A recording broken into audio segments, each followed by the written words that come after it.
Hola otra vez a todos, vamos allá con la clase número 6 del Megapack de inversión en bolsa para los megacursos.com. Varias veces he comentado ya lo esencial que es durante nuestra formación seguir el consejo de los más grandes. Digo esto porque en esta clase vamos a centrarnos en el trabajo de un grande entre los grandes. Su nombre es Elliot y vamos a estudiar su teoría de las ondas. Antes de adentrarnos en el mundo de la teoría de Elliot, me gustaría hacer la siguiente aclaración. Es una de las herramientas del análisis técnico más utilizada, pero la que mayores controversias genera por cuanto es de difícil detectar en qué momento de mercado nos encontramos, en base a los distintos recuentos que se pueden hacer. Fíjese que no he dicho que es una de las que mayores controversias genera. No, es la que más. A decir verdad, lo más frecuente es encajar a posteriori los recuentos, abriéndonos un nuevo abanico de posibilidades. Aunque sirve casi a la perfección para eliminar determinados escenarios, lo que no es poco. Por tanto, tome esta teoría como parte de un todo y no como un dogma de fe. Como podemos ver en el dibujo, el mercado toma tendencias tal y como hemos estado viendo hasta ahora, pero después de la tormenta llega la calma, es decir, además de seguir la tendencia, el mercado también la corrige. Fijaros cómo a lo largo del camino se van realizando correcciones. De hecho, si no existieran las correcciones, el mercado no sería más que una línea recta. Fijaos que cuando tenemos una tendencia alcista no es una subida libre, siempre es una subida con un pequeño retroceso. Una subida con un pequeño retroceso. Y a esto es a lo que me refiero cuando hablo de corrección. Pero ojo, no confundamos corregir con iniciar otra tendencia, ¿ok? Esto es una corrección. Una tendencia sería el inicio de otro dibujo como este que estamos viendo, pero en sentido contrario. De hecho, ya que estamos viendo este dibujo, aprovecho para comentar otra de esas frases que os voy soltando de vez en cuando. Esta es una que me encanta porque además de ser graciosa, es que plasma totalmente la realidad. Dice, el mercado sube por las escaleras y baja en ascensor. Y así es. Las bajadas siempre van mucho más rápido y más pronunciado que las subidas. Y si no, mirad cualquiera de los gráficos que hemos ido abriendo. Bien, el primer punto que tenemos que comentar sobre la teoría de Elliot, el principio de opinión contraria. Vamos a ver, este principio sostiene que cuando la gran mayoría de la gente está de acuerdo sobre algo, generalmente se equivoca. Aquí la gente compra y el mercado sigue subiendo, compran porque creen que va a seguir subiendo, cada vez compran más y por eso sube. Recordaos que si sube es porque hay más demanda, la gente compra y piensa que la bolsa va a subir, va a subir y va a subir.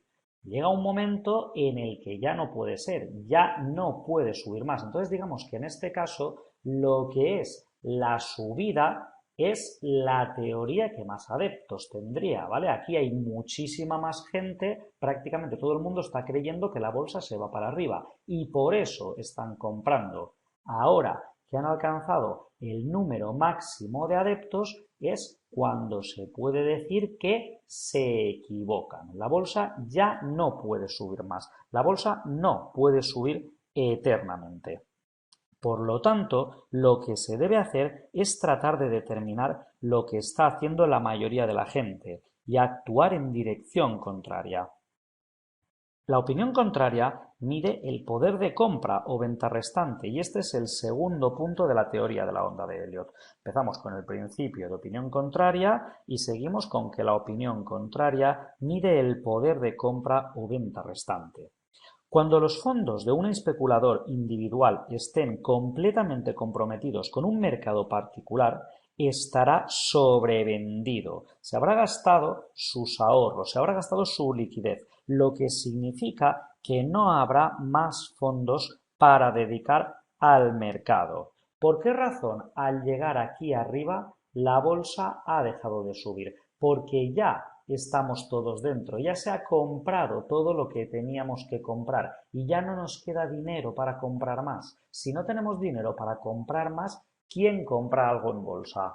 No puede ser. Si no hay liquidez, el mercado no se mueve. Entonces, si todos estamos quietos y no podemos comprar, ¿qué hacemos? Lo único que nos queda, que es vender. Vender y el mercado empieza a bajar hasta que volvamos a tener liquidez para volver a comprar. Extendiendo esta situación para que incluya a todos los partícipes del mercado, si el 90% tiene una situación alcista, se entiende que es porque ya ha tomado sus posiciones en el mercado. Así que, ¿quién queda para comprar y hacer subir el mercado? Esta es una de las claves para entender el principio de opinión contraria. Si el sentimiento mayoritario de los operadores del mercado está en un lado de dicho mercado, simplemente no queda suficiente presión compradora o vendedora para continuar la tendencia existente. Tercer punto. La opinión contraria mide las manos fuertes en oposición a las débiles. Si el 90% de los operadores e inversores están en una posición de mercado, la contrapartida la está dando el otro 10%, que coincide con los inversores más capitalizados, lo que llamamos manos fuertes, que en definitiva son los que mueven el mercado. Bien, entonces vamos a parar aquí un momento para hablar de otro personaje importantísimo. Empiezan a ser ya muchos nombres los que aparecen en las clases, pero bueno, tenemos tiempo para mencionarlos a todos. Esto es lo más importante, el tiempo. Hay ocasiones en las que la gente me pregunta cómo tengo tiempo para hacer tantas cosas, y eso es una pregunta muy importante en el mundo de la bolsa. Mi respuesta es sencillamente esa, la gestión del tiempo. De nombre Leonardo de Pisa, natural de la ciudad ahora italiana del mismo nombre. Fue sin duda el más conocido matemático de la Edad Media. Nació entre 1170 y 1180 y fue conocido por el nombre de Fibonacci, lo que significa hijo de Bonacci. Su talante viajero y aventurero en la juventud le llevó a recorrer diversos países, lo que le permitió comparar la forma de calcular y de realizar transacciones comerciales de diversas gentes, desde el ábaco hasta la numeración arábica. Posteriormente aplicó estos conocimientos para elaborar sus propias composiciones de álgebra, matemáticas, geometría y trigonometría. De entre sus publicaciones, a los efectos que nos ocupan, destacaremos el Liber Abaci. Murió en 1250 en la misma ciudad que le vio nacer. Entonces, ¿qué es lo que a nosotros nos interesa de Fibonacci? En primer lugar, ¿qué es una sucesión de Fibonacci? Una sucesión de Fibonacci es esto que vemos aquí. Si desde el principio partimos de que no tenemos nada y el siguiente número es un 1, cada elemento consta de sumarle la proporción anterior. 1 más 1, perdón, empezamos aquí. 1 más el 0 que teníamos inicialmente nos vuelve a traer al 1. Luego 1 más 1, 2. 2 más 1, 3. 3 más 5, 8, etcétera, etcétera, etcétera. Esto es una sucesión de Fibonacci, una sucesión en la que a cada término se le suma el anterior para obtener el siguiente. Entonces, lo primero de todo, para entender la aplicación a la bolsa, es hablar de los conejos de Fibonacci. Sí, han entendido bien. He dicho conejos. Esto tiene mucha más relación con la bolsa de la que ahora mismo podemos estar pensando. A partir de un acertijo o adivinanza descrita en el libro antes mencionado, son y siguen siendo, pues sus posibilidades parecen infinitas, muchos matemáticos que desde el siglo pasado se dedican a estudiar lo que se ha dado en llamar sucesiones generalizadas de Fibonacci, aunque realmente se ha demostrado que él no llegó a investigar esta secuencia. El acertijo era el siguiente. Tenemos dos conejos, macho y hembra. Si los conejos empiezan a tener crías a los 2 meses de vida, siempre macho y hembra y un solo par, y siempre así en cada uno de los siguientes meses, y suponiendo que todos viven, ¿cuántos pares de conejos habrá al cabo de un año? La sucesión numérica desde su inicio quedaría como sigue. Como hemos visto en el dibujo, de una pareja saldría otra pareja. De la segunda pareja saldrían una y una, dos parejas. De estas parejas tendríamos una y la anterior, tres parejas, etcétera, etcétera, etcétera. Lo que caracteriza a esta serie es que cada número es la suma de los dos anteriores, siendo el primero la suma de 1 más 0.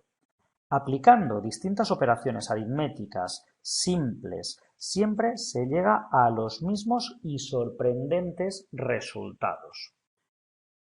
Si dividimos dos números consecutivos de la serie, por ejemplo, el 2 entre el 3 o el 3 entre el 5, siempre el resultado tiende a converger a 0,618 o a 1,618, oscilando por arriba y por abajo, siendo casi plena esta convergencia cuando mayores son las cifras utilizadas.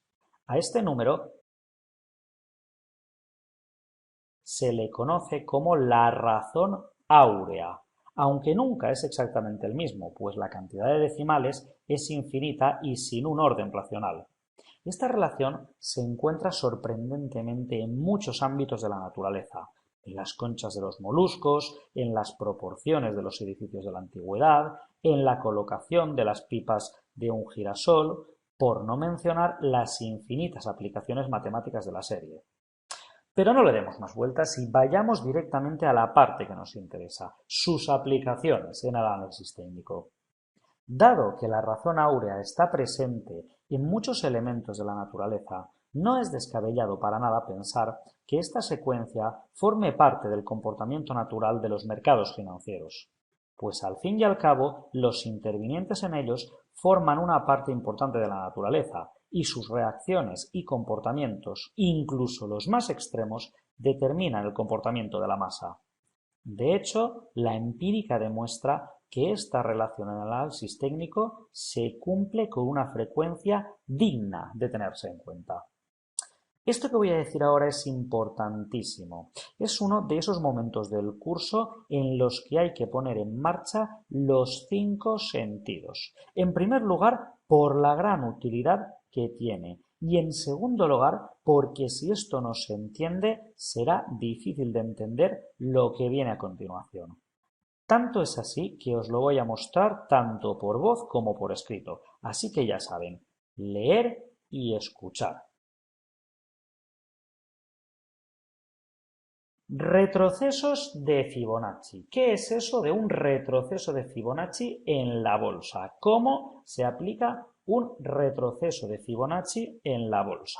Bien, es normal que cuando finaliza un tramo tendencial, los niveles de corrección alcancen alguno de los números de Fibonacci, que actuarán de soportes. Si llegado al primero de ellos la corrección no se detiene, estableceremos el siguiente como nivel de probable parada y así hasta el último, considerado como el de máxima corrección proporcional. De no ser así, ya no nos encontraremos en un escenario simplemente correctivo, sino que podremos dar por finalizada la tendencia anterior a la que estaba corrigiendo, pudiendo alcanzar o sobrepasar los niveles de inicio del tramo anterior. Evidentemente, debemos de seguir otros indicadores en este proceso para determinar el posible nivel de parada.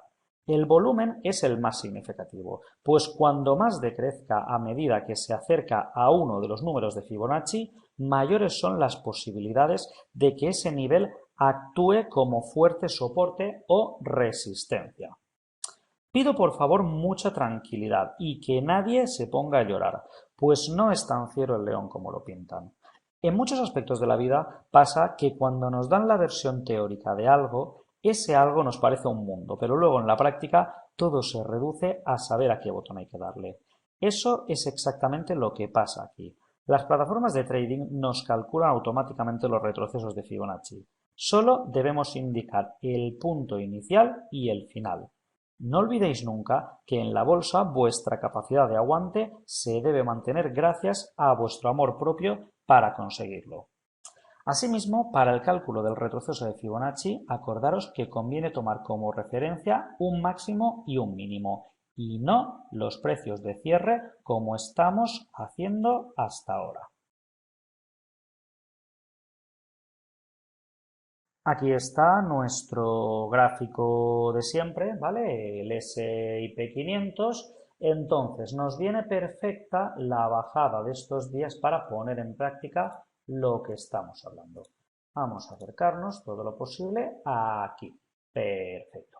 Entonces, vemos que a partir de cierto momento el S&P 500 inicia una bajada. Esta bajada debe corregirse. Vemos que hay correcciones, hay subidas y bajadas. No podemos asegurar de que se haya terminado la tendencia, pero sí estudiar estas pequeñas correcciones. Con lo cual, los retrocesos de Fibonacci están aquí, en figuras. Pero antes, importantísimo, cuando se trabaja con Fibonacci, el gráfico debe estar en escala logarítmica, nunca en escala lineal. Así pues, vamos a proceder a cambiar la escala o por lo menos a comprobar cómo está. ¿Veis? La tenemos en tipo lineal, que es la predefinida. No, primero que todo a logarítmica. Vale, una vez dicho esto, la herramienta de Fibonacci la tenemos aquí arriba. Retrocesos. ¿De acuerdo? Seleccionamos y lo dicho, se trata de indicar el máximo y el mínimo. En este caso vamos a analizar desde que se inició la bajada en su punto más alto hasta que paró, hasta el mínimo. Que vendría a ser pues aquí, yo creo que aquí, mucho mejor, sí. Ahí lo tenemos. A mí me gusta prolongar las líneas de Fibonacci para verlo claramente.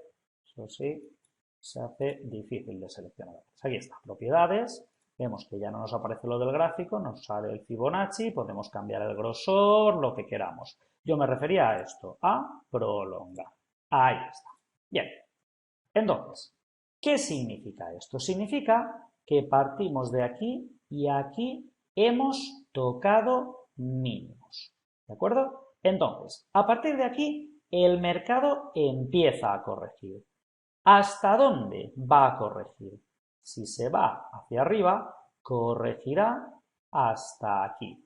Su nivel de soporte, perdón, de resistencia estará en los 1957,96 puntos. Con lo cual, dos opciones.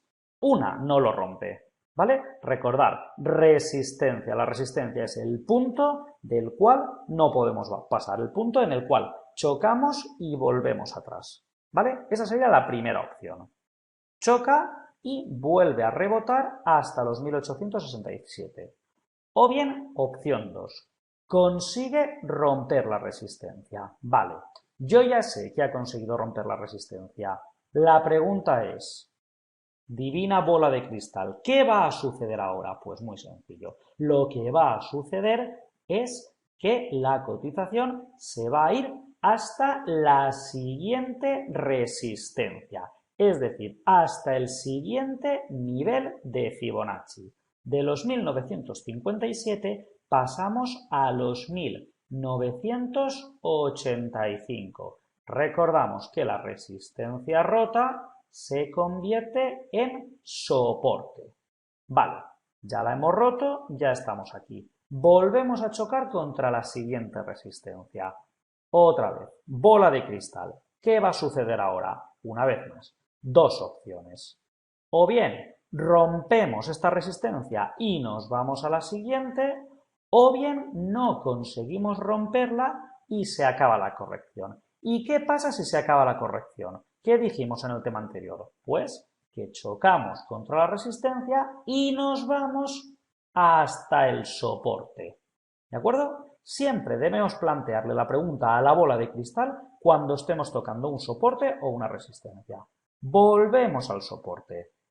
¿Qué va a pasar? ¿Seguirá la corrección o no seguirá la corrección? Muy fácil. Si la rompe, puede irse hasta los 1867. Si no la rompe, vuelve otra vez a intentarlo hasta los 1985. Aquí, por ejemplo, en la última vela, hemos roto el soporte de los 1957. Hemos cerrado por debajo. Y aparte, si veis el tema anterior, mirad el formato de la vela. Bien, pues las probabilidades nos dicen que lo más probable es que su objetivo sea volver a buscar esto. Volver a buscar los 1867, ¿de acuerdo? Bien, ¿cómo utilizo yo esto en el día a día? Pues así de fácil. Lo más importante, pienso yo, que es cuando ya estamos dentro, cuando yo ya estoy dentro. Imaginaros que yo estoy aquí, ¿vale? Bien, ¿qué hago? Voy ganando un poquito, ¿compro o vendo? Es muy sencillo. Átese las manos a la espalda y no toque nada. Por fuerte que sea la sensación, no toque nada. No se deje tentar. ¿Hasta cuándo? Hasta que la serie alcance su nivel. Y su nivel son los 1957. A partir de ahí es cuando puede desatarse las manos y decir, he ganado ya lo suficiente, me retiro, perfecto. O bien aguanto a ver si vamos a por el siguiente objetivo. Ahí es cuando debe tomar la decisión. Aquí no. Aquí no, porque él está buscando su objetivo, ¿de acuerdo? Y su objetivo es esta línea de aquí. Puede tardar más o menos, pero la alcanzará. Que la alcanzará es seguro. Lo que no es seguro es que la rompa, ¿de acuerdo? Al revés, si no estamos comprados. Ahora mismo, ¿es momento para comprar o para vender? No, no lo es. No lo es, hay que esperar a ver la vela de mañana. Si la vela de mañana consigue romper este punto, ahí sí, porque ya sabemos que se irá a buscar este. En cambio, si no lo consigue, seguirá bajando hasta aquí. Tiene todo este recorrido, con lo cual, ¿para qué comprar ahora? Si lo tendremos más barato. Con lo cual, en este punto, tocaría esperar a ver la siguiente vela. Desde luego, también es importante no trabajar con un único Fibonacci. Ahora, por ejemplo, estamos aquí, pues yo me iría para atrás, por si acaso se rompe este nivel, y me trazaría otro, pues aquí, que es la bajada anterior. O quizás la subida, ¿vale? La subida también, podríamos ver los tramos de esta subida, a ver si lo consigue. Desde aquí empezó a subir y empezó a descender, parece ser que aquí, porque estos mínimos ya están más para abajo. ¿Vale? Pues podemos tomar como segundo dato este. Y así tendríamos una segunda referencia, ¿de acuerdo? En caso de que rompa este punto. Y fijaros, vamos a prolongarlo.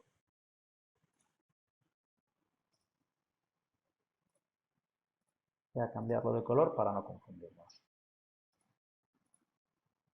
Fijaros que el parecido es razonable, ¿eh? Que lo que es la proporción áurea se cumple prácticamente al milímetro. Hay puntos que fueron soporte, resistencia en su momento y lo siguen siendo. ¿De acuerdo? Y esto es la utilidad en el gráfico de Fibonacci. ¿De acuerdo? Bueno, como siempre digo, mucho cuidado con esto y pararos siempre a mirar otros indicadores. Hay que mirar la tendencia, hay que mirar el soporte, hay que mirar la resistencia, hay que mirar las series de Fibonacci, hay que mirar el formato de la segunda vela, ¿vale? No se toman nunca decisiones con rapidez. Nunca utilice un solo indicador. Tener en cuenta que cuando estéis delante de la pantalla saldrá lo mejor y lo peor de cada uno. Aparecerá vuestro otro yo, la sombra negra que desde el minuto cero pondrá en tela de juicio vuestra operativa bursátil. Esta sombra es negativa y desde que metáis una orden en el mercado estará avisando de vuestro error. En realidad no es más que el miedo por haber tomado una decisión. Es un momento de incertidumbre en el que usted pondrá en juego su dinero, un bien preciado que no desea perder y que hace saltar todas sus emociones. Con emociones me refiero a la codicia, a la avaricia, a la prepotencia cuando acierten, a la ansiedad, la frustración. En pocas palabras, En esos instantes, ustedes serán capaces de pasar por los instintos más bajos del ser humano y nunca lograrán ser unos auténticos operadores bursátiles si no desarrollan una altísima inteligencia emocional para controlar a esa bestia. Con lo cual, haga pruebas antes de operar. Fíjese, estése unos días observando los niveles. Dígame qué cree que pasará mañana y espérese a mañana. A ver, dígase a usted mismo, pues lo hubiese acertado o no lo hubiese acertado. Tengo que mirar un poquito más, así, poquito a poco.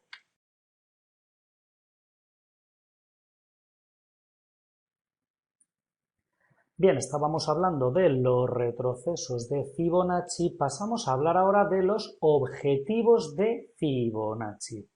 A ver, una vez finalizado el tramo correctivo tratado en el apartado anterior, lo normal es que el próximo movimiento sea a favor de la tendencia y también se atiene en cuanto a su proyección en el siguiente ratio de Fibonacci. Ratio de Fibonacci que suele ser 1,618, 1, 0,618, ¿vale? Como hemos explicado antes. Entonces, ¿qué quiere decir esto? Quiere decir que no es extraño que en el tramo que se inicia alcance una longitud de 1,618 veces el tramo anterior. ¿De acuerdo?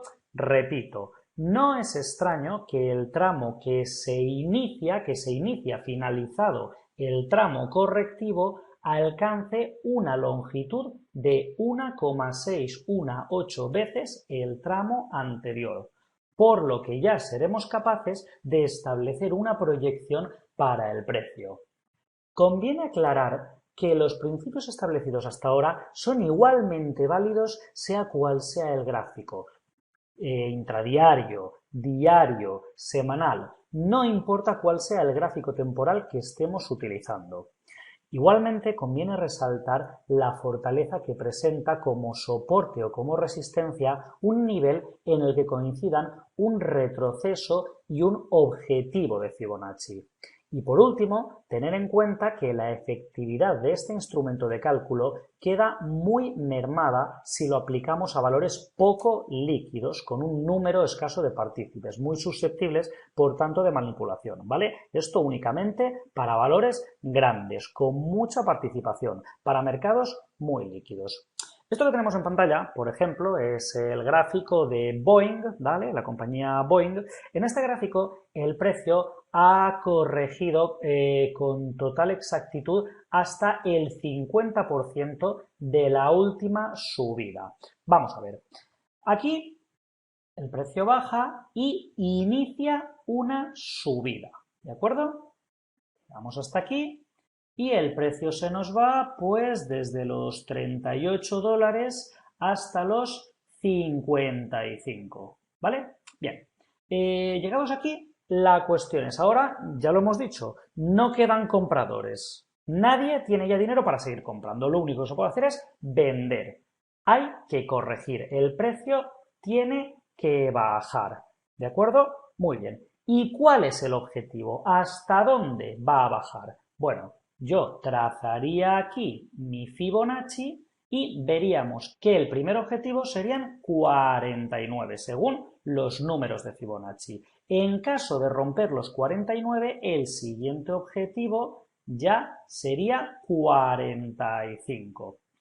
Así fue. Empezamos a corregir y llega un momento en el que se rompen los 49.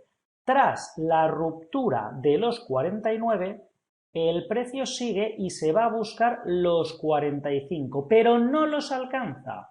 No los alcanza. De haberlos alcanzado, la corrección hubiera sido exactamente el 61% de la subida. Pero se detuvo antes, se detuvo en la corrección del 50% de la subida, ¿vale? De la mitad. 38, 55, 47 es la mitad, ¿de acuerdo? Bien, no hemos acertado lo de que corregiría hasta el 61%, pero sí hemos acertado que iba a corregir y cuáles iban a ser sus niveles que iba a ir tocando. Superamos el segundo, superamos el primero, fallamos en el segundo. Como os dije al principio, esto es probabilidad. La probabilidad nos ayuda en la mayoría de las veces, pero no en el 100%. Entonces, ¿qué hubiera recomendado yo a alguien que estuviese posicionado en este gráfico? En el momento de tocar máximos y darse la vuelta, hubiera dicho, aquí tenemos un mínimo. Vender ahora porque el precio se va a ir hasta los 49. Bien, perfecto. Aquí me hubiesen preguntado, ¿qué hago? ¿Vuelvo a entrar o no? Yo hubiera dicho no. No, porque el siguiente objetivo es 45. Bien, la cuestión no baja hasta 45, pero hubiese acertado por segunda vez, con lo que del precio iba a seguir bajando. ¿De acuerdo? Insistimos en que pese a que 50 no es un número de la serie de Fibonacci, la empírica demuestra que en muchas ocasiones funciona como nivel de retroceso o de proyección. De hecho, viene parametrado por defecto en la gran mayoría de las herramientas gráficas de análisis técnico. Fíjese también que justo ese nivel de 47,19 fue en su momento resistencia de mercado y ahora funciona como soporte, es decir, antes de tener todo esto estuvo marcado como resistencia. Fijaos que aquí sube, se detiene y se va para abajo, con lo cual en su día esto sería una resistencia, es decir, que no es un número aleatorio, es que el error ha sido también relativo. Entonces, aunando las dos herramientas del análisis técnico, es decir, soportes y resistencias, y por otro lado Fibonacci, pues podemos sacar conclusiones clarísimas. En cambio, este es otro caso, he empezado mostrando uno en que, bueno, cometíamos un pequeño error de no acertar hasta dónde se iba a ir el precio. Este es el IBEX 35, ¿vale? Este es un caso de acierto. En el IBEX 35 español se observa cómo el precio en la corrección se detiene justo en el 0,618 de toda la subida, ¿vale? Precio baja, empieza a subir, nos marcamos el Fibonacci y nos preguntamos ¿hasta dónde va a corregir? En primer lugar, lo suyo es que corrija hasta aquí, ¿de acuerdo? Hasta los 10.106. Efectivamente, corrige, rebota, es decir, digamos que si llamásemos a esto de aquí, si lo considerásemos una tendencia bajista, tenemos su bajada con una pequeña corrección y sigue para abajo hasta parar de corregir. ¿Y cuánto para de corregir? Para de corregir justo en el momento que ha corregido el 61% de la subida. ¿De acuerdo? Un poquito más arriba estaría la mitad de la subida, pues esto se para justo en el 61%. A partir de ahí ya empieza a titubear, en plan, no sé si ir para arriba o para abajo. Pues como podéis ver, Fibonacci es una herramienta de mucha confianza, muy fiable.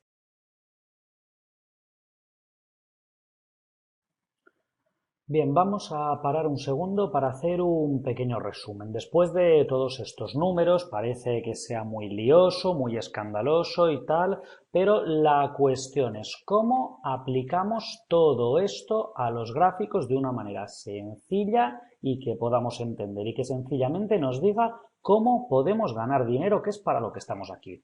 Bien, no entremos en complicadas fórmulas. Basta con decir que dividiendo por pares los números de la serie y expresándolos en términos porcentuales, encontraremos lo que se denominan los niveles de retrocesos de Fibonacci. De entre todos ellos, los más comunes son el 0%, que es donde se inicia el cambio de tendencia que queremos estudiar, ¿de acuerdo? El 23,6% no muy usada, pero que la llamaremos la primera resistencia o soporte. Este nivel lo usaremos más como una referencia, entendiendo que sin llegar a ser una amenaza seria, sí podemos encontrar alguna amenaza en sus intermediaciones. Después, el 38,2%, que llamaremos primera prueba y que actuará como una resistencia o soporte destacado. La superación o pérdida de este nivel nos debe poner en alerta. 50%, la prueba clave. Alcanzar este nivel significa haber perdido ya el 50% del recorrido de la tendencia anterior. El 50% del retroceso de Fibonacci actuará como una resistencia o soporte más importante y nos informará de que el cambio de tendencia es más que probable. Finalmente, el 61,8%, que llamaremos última oportunidad, es decir, será la última barrera que se interpondrá entre la tendencia antigua y la confirmación de la nueva. Perder este nivel supone, en la gran mayoría de las ocasiones, un cambio de tendencia confirmado. Por esta misma razón, el 61,8% suele actuar como resistencia o soporte mucho más fuerte que los anteriores. ¿De acuerdo? Entonces, como vemos, la principal aplicación de la serie de Fibonacci es para medir y calibrar la consistencia de un cambio de tendencia. Y tal medición nos dará unos niveles porcentuales que se calcularán según los números de la serie anteriormente explicada, la serie de Fibonacci. Para explicar esta aplicación, pues podemos decir que tras un recorrido de 100 unidades en una dirección, al sobrevenir un cambio de dirección, la magnitud y niveles relevantes de tal cambio se pueden medir y explicar con los niveles de retroceso. Vamos a ver esto pues con la imagen que tenemos aquí en pantalla. Digamos que un valor define una tendencia alcista, ¿de acuerdo? Como tenemos aquí, ¿vale? Tenemos definida una tendencia al alza. Bien, cuando llega al punto más alto, que sería este, ¿de acuerdo? El valor cambia de dirección y nos anuncia lo que parece un cambio de tendencia a bajista. Como siempre ocurre, muchas veces no sabemos si dar validez o no a tal cambio de tendencia y si se trata solo de un descanso o recogida de beneficios para más adelante continuar con esta tendencia.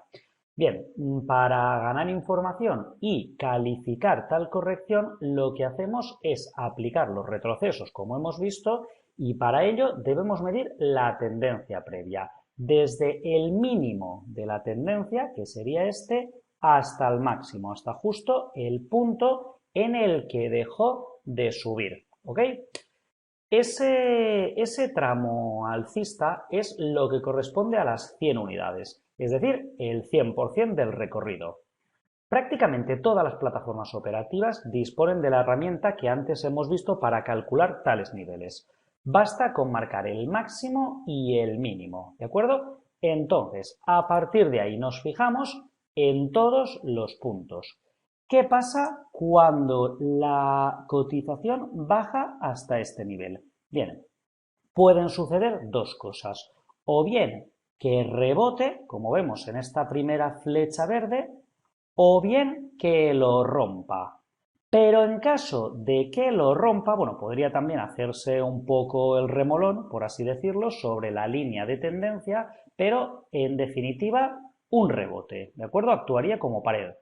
Pero si consigue romperla, ya está claro que no va a volver a haber otro rebote, al menos significativo, hasta la siguiente línea.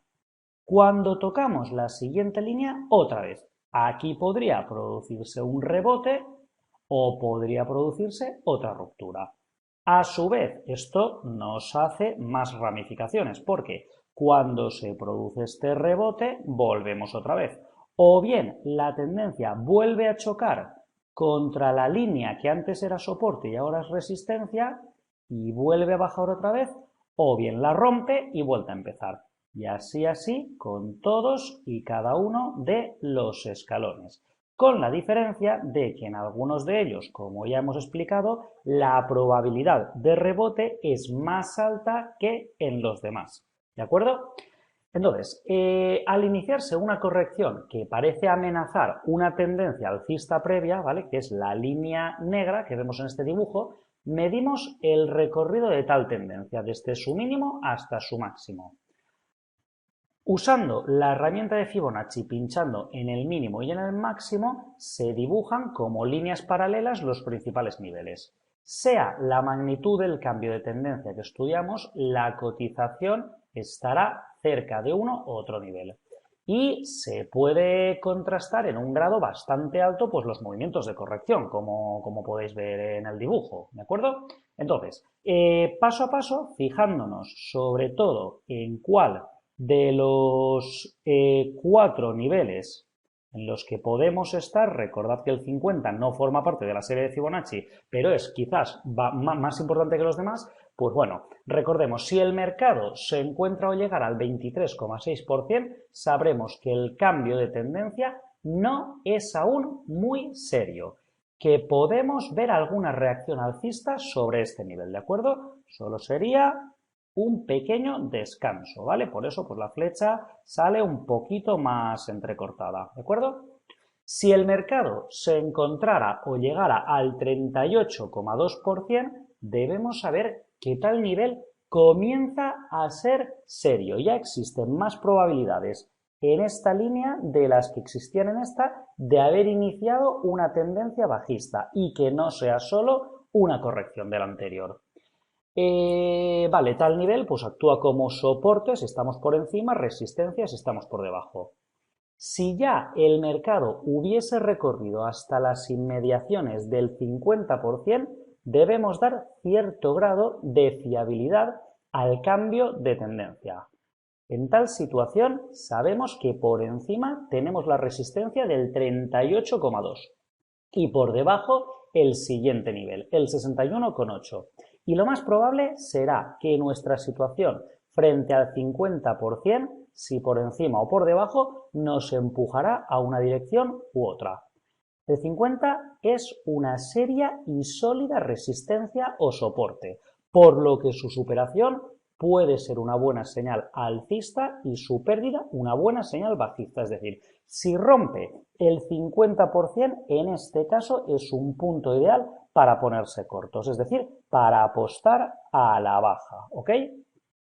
Si el mercado ya hubiese corregido hasta las inmediaciones del 61,8%, debemos calificar el cambio de tendencia como muy probable, pero también recordar que este nivel es la última oportunidad de seguir confiando en la tendencia previa, es decir, la alcista. ¿De acuerdo? Si en el caso de llegar hasta aquí no rebota, ya es definitivo. La tendencia alcista ha terminado y de momento ya no volverá, ¿de acuerdo? No volverá en mucho tiempo. Lo que está claro es que el 61,8% actuará como la resistencia o soporte más importante de todos, ¿de acuerdo? Su pérdida, aparte de confirmarnos este cambio, sería una señal de venta también muy fiable. En caso de que estuviésemos comprados y no hubiésemos vendido aún, perder este nivel ya supondría probablemente entrar en pérdidas, con lo cual, si aquí no hemos vendido, hemos decidido esperar, no pasa nada. Si aquí hemos decidido esperar a vender, ya es peor. Si aquí hemos decidido esperar a vender, ya esta es la última oportunidad. Como no vendamos aquí, ya entramos en pérdidas. ¿Ok? Bien, importante, pues por la confirmación del cambio de tendencia, por la señal de venta y por el contrario, aguantar por encima debe invitarnos a pensar en un rebote hacia la zona de los 50, ¿de acuerdo? Si no consigue romperla, si rebota ya tranquilos, porque irá recuperando los 50, los 38, etcétera, ¿de acuerdo? Vale, perfecto. Bueno, este mismo razonamiento, ¿ok? Es perfectamente válido en su versión inversa si lo que estamos estudiando es un rebote tras una fase correctiva. Es decir, cuando un rebote alcista amenaza una tendencia bajista previa, ¿de acuerdo? Yo tengo aquí mi bajada desde el punto A y parece ser que el mercado empieza a rebotar. ¿Es eso cierto? ¿Ha terminado ya la bajada? ¿Realmente estamos ya hacia un rebote? ¿Hemos finalizado la tendencia bajista y vamos a iniciar la tendencia alcista? ¿O no es así? Bien, pues vamos a verlo. Para estudiar tal situación, nuestro punto A, este de aquí, el 100%, correspondería al máximo de la tendencia bajista, ¿de acuerdo? Y este de aquí a el mínimo, es decir, donde ha comenzado el rebote. Bien, como hemos visto, pues la aplicación que daremos a los niveles de retroceso de Fibonacci será para el estudio de cambios de tendencia y para la localización de zonas de resistencias y soportes. Si rebotamos hasta el 23%, atención aquí, que se rompe, ya nos vamos hasta el 38%. ¿Que no consigue romperse? Volvemos a bajar, ¿de acuerdo? Bueno, aquí el estudio empezaría ya después de superado el 23%, no antes, porque antes sí que está claro que no es más que un descanso.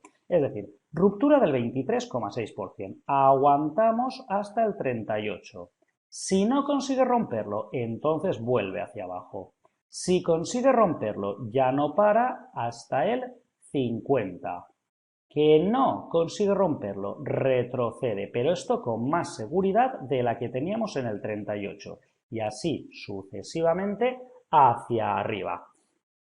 Unas de largo plazo, otras de corto y otras de medio. De este modo, con Fibonacci, pues podemos estudiar todos los tipos de rebotes, de retrocesos, etc. Y ante un cambio de tendencia del mercado, veremos que podremos estudiarlo midiendo todos y cada uno de los retrocesos de las diferentes tendencias previas, ¿ok?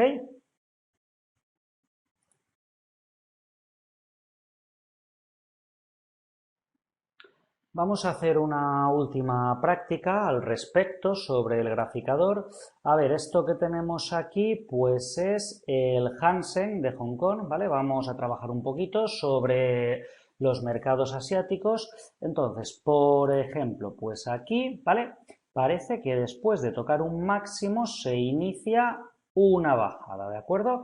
Bien, ya lo hemos explicado antes. Primero, garantizar que lo tengamos en escala logarítmica, ¿vale? Este no era el caso. Ahora sí. Bien. Entonces yo cojo y me trazo el Fibonacci desde el máximo hasta el mínimo, ¿vale?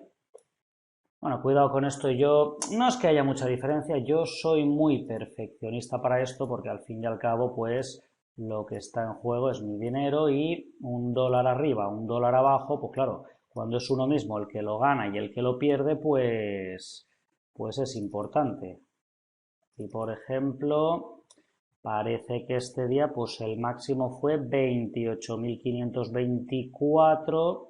Pues ahí nos hemos excedido un poquito, pues a ver si lo podemos arreglar para que, claro, ya una precisión tan milimétrica, habría que bajarlo un poquitito hasta ahí, más o menos, 536, aún faltarían 10 puntos, claro que son porcentajes. Las líneas de Fibonacci son porcentajes, entonces no pueden estar de cualquier manera. 26, vale, ahí sí que ya no me arriesgo a tocarlo más, era 24, lo hemos dejado en 26, bueno. Cuestión es que yo creo que el concepto está entendido, ¿no? Si nos vamos al mínimo, pues lo mismo. La vela de este día, los mínimos fueron, ¿vale? Es la M minúscula, 20.368,12. Y nosotros lo hemos marcado, pues la verdad es que ni lo veo desde aquí. 88, unos 20 puntos por encima. Vamos a ver si lo puedo rebajar un poquitito más. Yo creo que ahí está mejor. Vale. Entonces, tenemos que al empezar la recuperación aquí tendríamos el primer soporte, el segundo, el tercero, entre medias el 50%. Vamos a arreglar esto un poquito. Clic derecho, configurar objeto.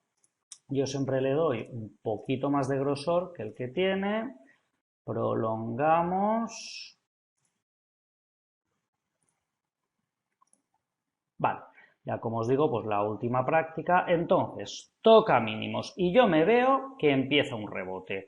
¿Qué va a suceder a partir de ahora? Pues, si consigue romper los 23.490, se irá a los 24.400. Si no lo consigue, volverá para abajo y estará dando bandazos por aquí.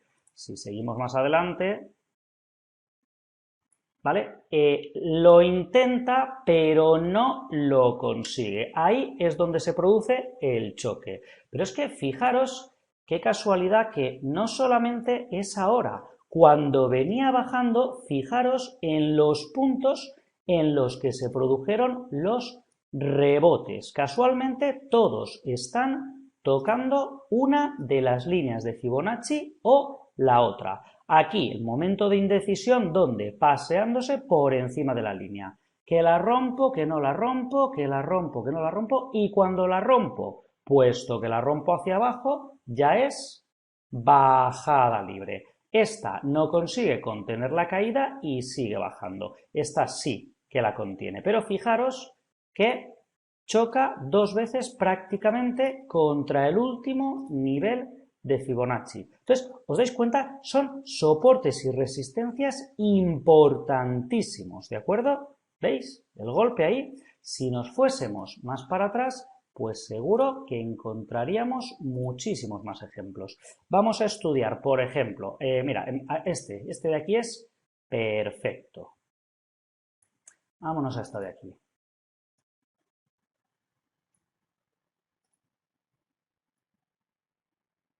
¿Vale? Vamos a ver esta subida, a ver que el comportamiento se repite. La que os acabo de enseñar ahora mismo, la bajada esta, pues es muy reciente, ¿de acuerdo? Con lo cual aún no ha tenido tiempo de romper más resistencias, pero cuando lo consiga, exactamente igual, seguirá por esos niveles. A ver si puedo enmarcar esta aquí. Perfecto. Aquí parece que venía una tendencia bajista y ahora se va para arriba. ¿Vale? Hasta este punto. Muy bien, pues yo me voy desde el mínimo hasta el máximo, que parece que lo tenemos más o menos aquí. Vamos a prolongar otra vez. Y por si acaso llegamos a donde la otra, vamos a cambiar de color. A mí me gusta ponerme en rojo o en rosa las bajadas y en verde las subidas. Vale, ahí.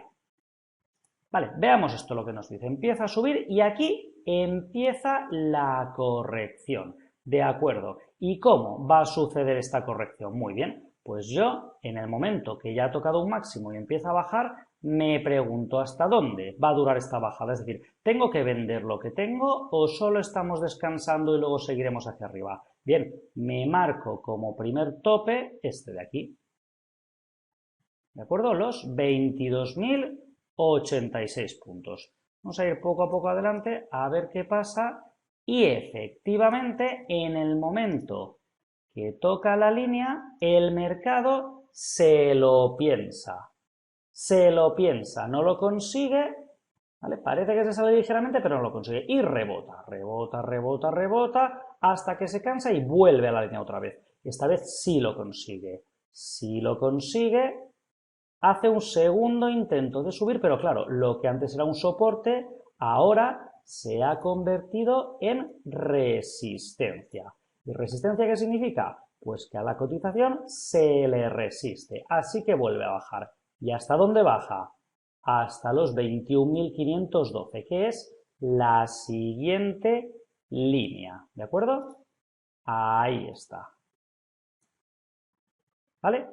En este caso sí que el soporte soporta la cotización, la soporta y la vuelve a empujar para arriba. Bien, si en alguno de estos momentos he vendido, me pregunto, ¿vuelvo a entrar? Bueno, la ha empujado hacia arriba, con lo cual, por lo menos hasta aquí, tirará seguro. Cuando llegue hasta ahí, ya veremos. Ya hemos llegado, ahí está. Ahí me lo vuelvo a plantear. Si se da la vuelta, vendo. Si consigue romperlo, aguanto. Y efectivamente consiguió romperlo y ya no se detiene hasta Dios sabe cuándo. Y aquí, en este punto, tocaría volver a dibujar otro Fibonacci, ¿ok? Pero fijaros en lo curioso que tiene esta herramienta. Esto que estamos viendo es la cotización del Hang Seng en precios de cierre, ¿de acuerdo? En días. Vamos a borrarlo para que no nos moleste, y fijaros en esto. Borramos la otra. Bien, y ahora vamos a ponerla en lugar de días en minutos. Vamos a ponerla pues en 1 minuto. Vale. Bueno, en este caso parece que, claro, es mercado asiático, una cotización con poco movimiento. A ver si podemos hacerlo pues, con el S&P, por ejemplo. Minutos. Vale, sí, esto ya me parece más razonable. Este es el de 5 minutos, este es el de 1 minuto, ¿vale? Esto ha sido la cotización en el último momento, que se ha quedado ahí plana. Vale, fijaros a lo que yo me quiero referir. A ver, mira, esto es perfecto. Aquí, ¿vale? Tenemos una subida. Bien, pues yo cambio el Standard & Poor's a escala logarítmica, mira qué casualidad que ya la tengo, y me marco el Fibonacci de aquí a aquí. Aquí tenemos el máximo, prolongamos,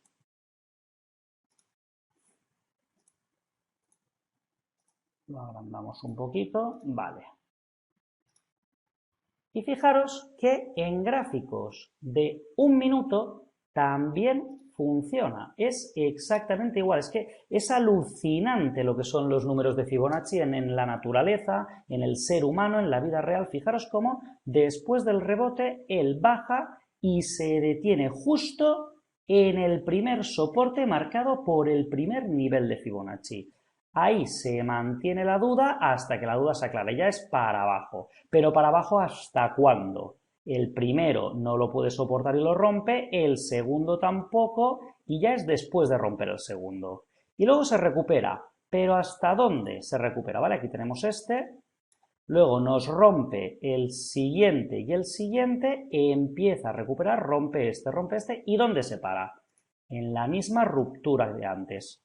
¿Os dais cuenta de que jamás se producen, o sea, prácticamente jamás estos cambios se producen entre medias de los canales? Nunca aquí, ni aquí, y sí, siempre es o por aquí, por el grande, o por el otro grande, como es este caso, o siempre sobre una de las líneas de Fibonacci. Y si no es sobre, es muy cerquita.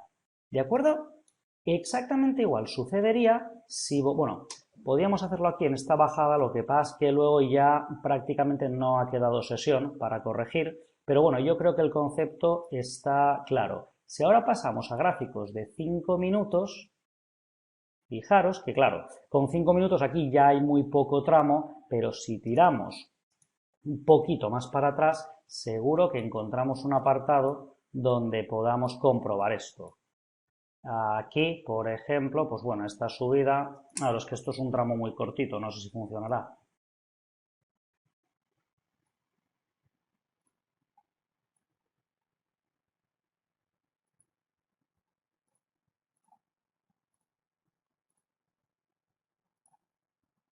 Vale. Sí, pues tal cual, ¿de acuerdo? ¿Dónde me paro? Aquí, ¿vale? Rompo este, se da la vuelta por en medio, pero por en medio del canal grande y se detiene no en esta, pero sí en esta. ¿Vale? Siempre son las líneas las que actúan como soporte y resistencia, ¿de acuerdo? Son soportes y resistencias mucho mejor definidos que los que colocaríamos nosotros alrededor del gráfico únicamente con la vista, uniendo máximos y mínimos visuales, ¿de acuerdo? Entonces, debemos tratar la importancia de Fibonacci en función del plazo en el que se dibujan, es decir, si somos operadores intradía, si lo somos a la semana, al mes, a largo plazo, esto hay que tenerlo en cuenta y siempre saber de dónde a dónde marcamos y hacernos una idea de lo que se va a tardar en marcar, es decir, en alcanzar los niveles que hemos marcado, ¿de acuerdo? Se dibujan pues siendo más importantes los niveles dados por tendencias de largo plazo y menos importantes a tendencias de corto plazo, ¿de acuerdo? Porque a largo esto queda muchísimo más patente. Fijaros que los gráficos de antes, pues estos toques estaban muchísimo más repetidos, ¿vale? Había más círculos sobre lo que son las líneas, ¿vale? Y bueno, pues ya teniendo el Fibonacci entendido, podemos pasar a la siguiente sección, ¿vale? Debemos saber usar Fibonacci, es una herramienta muy útil y que se demuestra muy fiable al darnos valoración de tendencias y niveles de resistencia y soporte. Pero jamás mezclemos los estudios. Una vez que hemos medido una tendencia, no solapemos encima otros niveles, simplemente saquemos su significado y sus principales referencias. El uso más común de Fibonacci pues es el que hemos expuesto en intervalos, en velas diarias, pero de forma excepcional, pues bueno, pues así como acabamos de hacer ahora, en gráficos intradiarios. Ya si alguien lleva la idea de convertirse en day trader, ¿vale? Operador intradiario, pues bueno, pues esta es otra herramienta que se puede utilizar. Los niveles de retroceso de Fibonacci tienen más una orientación hacia el estudio y análisis de valores más que una aplicación operativa directa. De forma tradicional, pues se usan para completar estudios basados en análisis técnico y gráfico, reflejando resistencias y soportes, como hemos visto, calibrando un proceso reciente de cambio de tendencia. Esto es muy útil para buscar objetivos de subida o bajada. Yo me pregunto, bueno, está subiendo, vale, pero ya ha terminado de subir, ¿hasta dónde va a llegar? ¿Estoy a tiempo de entrar todavía? Bueno, pues miramos por Fibonacci si todavía le queda mucho recorrido o está ya tocando niveles máximos y va a darse la vuelta. Entonces, pues tradicionales para buscar estos objetivos y zonas, y a las medias móviles, que también se habla de ellas en este curso, pues con ambas herramientas se pueden calibrar estas tendencias. Una herramienta más, pero mientras un estudio basado en medias móviles puede ser muy fiable por sí solo, los niveles de Fibonacci no arrojarían un análisis fiable de forma aislada, ¿vale? Hay que complementarlo, ¿vale? A efectos operativos intradía, pues se puede usar para definir el objetivo intradiario, pero no es muy recomendable basar nuestras operaciones únicamente en este nivel, ¿de acuerdo? Y menos aún siendo intradiarios.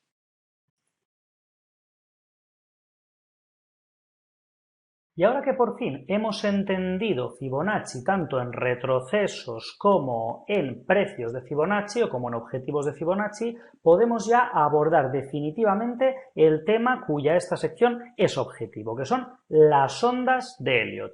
Vamos a ver, la teoría de la onda de Elliott en general, esta teoría se ocupa del hombre como integrante de una muchedumbre y sus mercados. Entonces, el gráfico de la evolución del precio es la representación de la psicología de la masa que interviene en el mercado. Los individuos se comportan de una manera determinada en función de sus emociones, sentimientos y opiniones actuales. Si están contentos, sus acciones son diferentes a cuando se encuentran desanimados. De la misma manera que una persona puede estar ilusionada o preocupada por su futuro, esos mismos pensamientos pueden ser asimilados y manifestados por la sociedad. Cuando una mayoría de personas tienen sentimientos similares sobre el futuro, su acción acumulada provoca movimientos en los precios, que dibujan pautas en base a las cuales se pueden pronosticar el futuro. Esas pautas son las que estudian y catalogan la teoría de la onda de Elliott. Son especialmente interesantes y producen beneficios a aquellas que anticipan el final de un movimiento y el inicio del siguiente. En definitiva, las que se corresponden con un cambio de opinión. En cualquier caso, debemos ser siempre muy cuidadosos a la hora de basar nuestras decisiones en los principios de Elliott, pues los recuentos son discutibles y rara vez dos analistas coincidirán. Lo mejor es tratar de reconocer pequeñas figuras y patrones para tratar de definir la fase de mercado en la que nos encontramos, de acumulación, de tendencia o de distribución.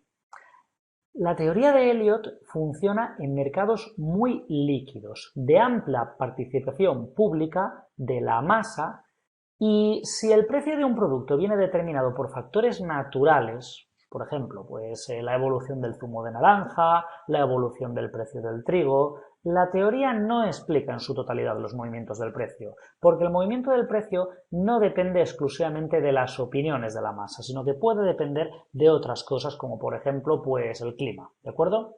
Esto sería un ejemplo, ¿vale?, de lo que son las ondas de Elliott.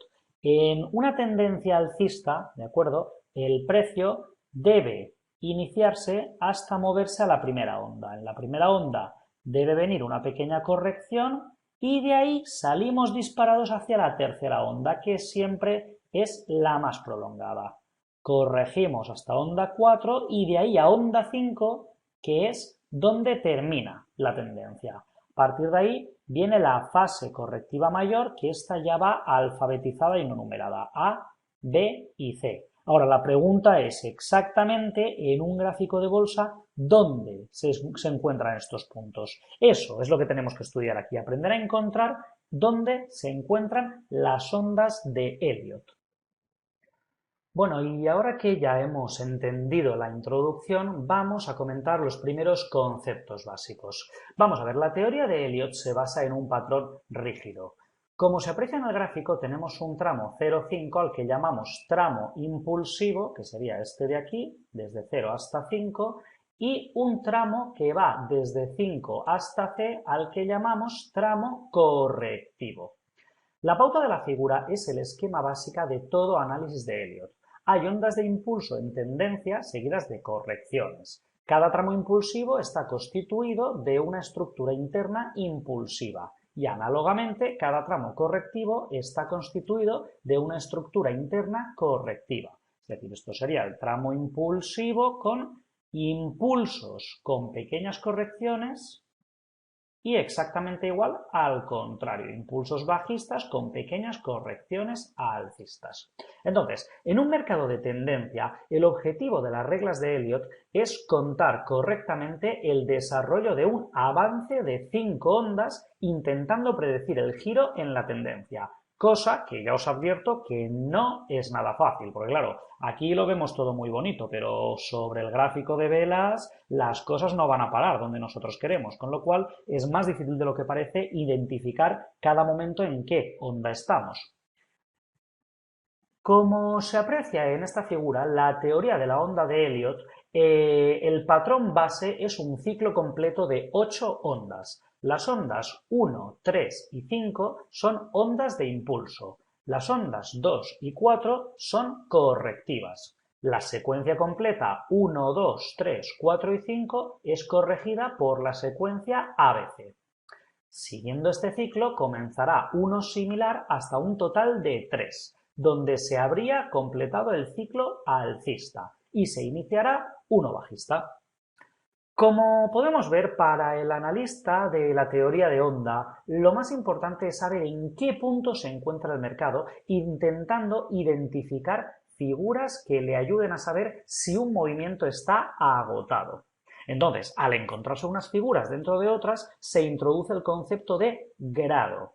Según la teoría de la onda de Elliott, las figuras se dan siempre, sea cual sea el tamaño o grado del movimiento, ya sea en formaciones intradía o en gráficos mensuales, gráficos anuales, siempre se utilizan las mismas reglas para analizar el mercado. Vamos a dar una serie de reglas generales que posteriormente serán puntualizadas exhaustivamente. Primero, cada acción de mercado viene seguida de una corrección. Segundo, una onda de impulso es un movimiento en la dirección de la tendencia principal y la podemos subdividir casi siempre en 5 ondas de grado inferior. Las ondas correctivas van en dirección contraria a la tendencia principal y, generalmente, las podemos dividir en 3 ondas de grado inferior. 3. Tras la finalización de un movimiento de 8 ondas, 1, 2, 3, 4, 5, ABC, se ha completado un ciclo que formará parte de un ciclo de grado superior. Cada ciclo completo son 2 ondas de un ciclo de grado mayor. Y por último, la pauta no varía con la escala temporal. El mercado se adherirá a las reglas de la teoría de la onda, sea cual sea la escala temporal en la que trabajamos. Vale, y ondas de impulso. Normalmente las formaciones de 5 ondas en tendencia tienen una forma bien definida y tenemos que resaltar el fenómeno de las extensiones. Una extensión se da en una onda 1, 3 o 5, siempre solo en una de las ondas. Se trata de un movimiento mucho más amplio que las otras dos ondas de impulso. Generalmente las ondas de impulso tienen una onda extendida. Fijémonos aquí que en este caso, tanto en el mercado alcista como en el bajista, la onda extendida es la número 1, ¿vale? Es mucho más larga que las otras dos ondas de impulso. Igual que aquí, la onda más bajista también es la número 1. Esto puede suceder así con la 3, que la verdad pues suele ser lo más común, ¿no? Un pequeño impulso al principio, luego un gran impulso y luego ya la tranquilidad. O podría incluso suceder en la 5. Cualquiera de ellas puede ser la onda extendida, ¿de acuerdo? 1, 3 o 5. Vamos a ver cómo sería esto directamente sobre el gráfico. Vamos a ver, aquí tenemos el IBEX 35 durante los últimos meses. Vemos que aquí arriba se inicia una tendencia bajista. Entonces, pues bueno, así de un vistazo rápido, podríamos suponer que tenemos aquí el 0, el 1, el 2, el 3, el 4 y el 5. Aparte, fijaros que más o menos los números de Fibonacci me van indicando lo que son soportes y resistencias para marcar las ondas. Vamos a ver, esto sería una primera impresión, pero no es correcta. No es correcta, ¿por qué? Porque si os fijáis, aquí hemos quedado que este punto sería el 1, mientras que ¿vale? Este mínimo sería el 1, mientras que este mínimo sería el 3. Pero es que si nos fijamos aquí, si contamos con las mechas, la onda 3 estaría por encima de la onda 1 y eso no puede ser. Incluso si trabajamos solamente con precios de cierre, vemos que, bueno, ahí el precio de cierre de lo que yo he llamado onda 3 estaría ligeramente por abajo si contamos con este, pero claramente por arriba si contamos con este. Es demasiado relativo. Incluso vamos a verlo con gráfico de líneas y no. O sea, no, la diferencia entre lo que sería la onda 1 y la onda 3 no está clara. Claro, aquí lo que está pasando es que mi subconsciente me está gastando una mala pasada. Este es el IBEX, el índice de mi país, en el cual yo suelo invertir, y me interesa que la tendencia bajista haya terminado. Me interesa que esta sea la onda 5, lo cual querría decir que a partir de aquí nos vamos para arriba. No es correcto. Y aparte, fijaros que en este retroceso de Fibonacci se ha roto el último de los números, ¿vale? Se ha roto el soporte más bajo. Con lo cual, yo pienso que sería más correcto entender que esta es la onda 1, esta sería la onda 0, 1, 2 y 3. Con lo cual, aún nos faltaría la 4 y la 5 antes de ver una corrección interesante. Otra forma de verlo, pues bueno, si retrocedemos un poquito, podríamos entenderlo más que como una tendencia bajista, como una corrección a el movimiento alcista que se inició a mitades de 2012, ¿de acuerdo? Tenemos aquí los objetivos de Fibonacci y en este caso estaríamos corrigiendo hasta el primero de ellos, ¿de acuerdo? Habríamos roto aquí el primer soporte y ya deberíamos esperar un pequeño rebote para acabar yéndonos a este de aquí, que son los 8.895, con lo cual en este tramo habríamos entrado ya en la parte que está alfabetizada. Podríamos contar desde aquí o desde aquí, que es donde tenemos el máximo, ¿de acuerdo? La A, la B y la C. Como veis, aquí el punto subjetivo pues pesa demasiado y es lo que decía al principio de la clase. Nunca dos analistas van a estar de acuerdo, con lo cual lo que hay que hacer aquí es diseñar una estrategia que nos permita que nos permita ganar pase lo que pase. Si vemos esto como una onda 3, pues esperaríamos un pequeño rebote para luego meternos bajistas y aprovechar la bajada de la onda 5. Si no es así, si pensamos que es el final, que es ya una onda 5, invertir fuerte pensando que va a rebotar. Una de las dos cosas sucederá en el momento que vemos que nos hemos equivocado en una y hemos acertado en la otra, nos deshacemos de aquella en la que nos hemos equivocado. Esto lo comentaré más detenidamente cuando hablemos de los distintos tipos de órdenes que se pueden dar en el mercado.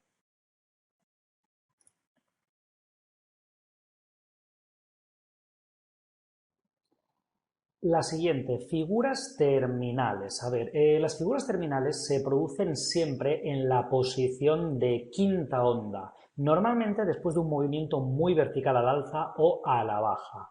Normalmente indica el agotamiento de un movimiento de grado mayor y son las únicas formaciones de impulso en tendencia en que la franja de precios de la onda 4 permanece un tiempo por debajo del final de la onda 1. Aquí en el dibujo podemos ver cómo en principio empezamos con una onda que tendríamos aquí 0, 1, 2, 3, 4 y 5, si miramos solamente los números con paréntesis, y luego se nos vuelve a formar otra pequeña onda, donde para ir de la 4 a la 5 antes tenemos que pasar otra vez por todo el esquema. Y se produce un solapamiento entre las ondas 2 y 4, es decir, 0, 1, 2, 3 y 4, es decir, después del 2 vuelve a aparecer el 4 que ya había aparecido en la grande, ya a partir de ahí se rompe, ¿de acuerdo?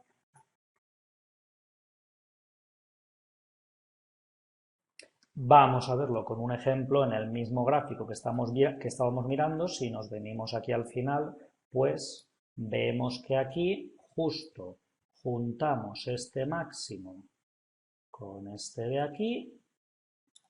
Bien. Prolongamos. Perfecto. Y luego lo mismo aquí abajo. Yo recomiendo que busquéis la figura más que ir numerando las ondas, pues al reconocer la figura suele ser mucho más efectivo y más rápido, ¿de acuerdo? Volvemos a prolongar y tenemos exactamente la figura, la figura terminal de la que estábamos hablando. ¿Qué os parece el nombre? Figura terminal. ¿Creéis que es el nombre adecuado para esta formación o se podía haber elegido otro? ¿Os acordáis la forma que tenía cuando hemos enseñado la diapositiva? Bien, pues fijaros, si ahora yo cojo el gráfico y lo muevo un poco más hacia mi derecha, ahí lo tenemos, efectivamente. Justo cuando se forma esta figura, la cotización cae en picado, ¿de acuerdo? Estos triángulos siempre se rompen hacia abajo, con lo cual yo creo que lo de figura terminal es un nombre que le viene perfecto, describe la situación tal cual. Tener en cuenta que al contrario, pues también podría pasar, si esta onda fuese bajista, la ruptura sería hacia arriba, terminal por lo de que se termina la tendencia, ¿vale? Y esto sería la figura terminal, ya tenemos otra. Y bien, pues yo creo que este es justo el momento ideal ya para tomarnos un descanso. Hasta ahora en lo que es, vamos a ver, lo que es la teoría de la onda de Elliot, pues yo la tengo dividida, digamos, en 8 apartados, que serían el principio de opinión contraria, la serie de Fibonacci, la utilidad en bolsa de la teoría, las ondas de impulso y las figuras terminales. Hasta aquí lo que llevamos explicado hasta ahora. En la próxima parte veremos la segunda mitad de la clase, que sería el fallo de impulso, las correcciones y la personalidad de las ondas. Esto puede pareceros que, bueno, que son 3 apartados de nada, pero la verdad es que tienen mucha más materia y mucha más complicación de la que a simple vista pueda parecer. Con lo cual, pues bueno, no quiero tampoco saturar la cabeza de nadie, así que le dedicaremos la segunda clase a la teoría de la onda de Elliot a poder terminarla, ¿de acuerdo? Bueno, ya sé que esto en un principio pues puede parecernos un poco complicado, pero os aseguro que en el momento que lo tenemos dominado sobre el gráfico ya las ondas nos van apareciendo en los ojos de manera automática. Y bueno, al fin y al cabo, acordaos que aprender a manejar nuestras finanzas pues es una parte que requiere interés en aprender, pero que es la que nos permitirá llegar a esa libertad financiera que tanto deseamos y que es la vía que todos los que la han adquirido pues han usado para alcanzarla, ¿de acuerdo? Entonces, bueno, pues dejamos de momento aquí este tema y seguiremos en la séptima clase, teoría de la onda de Elliot 2 o teoría de la onda de Elliot segunda parte. Hasta entonces, un abrazo a todos y muchas gracias por seguirme. Nos vemos.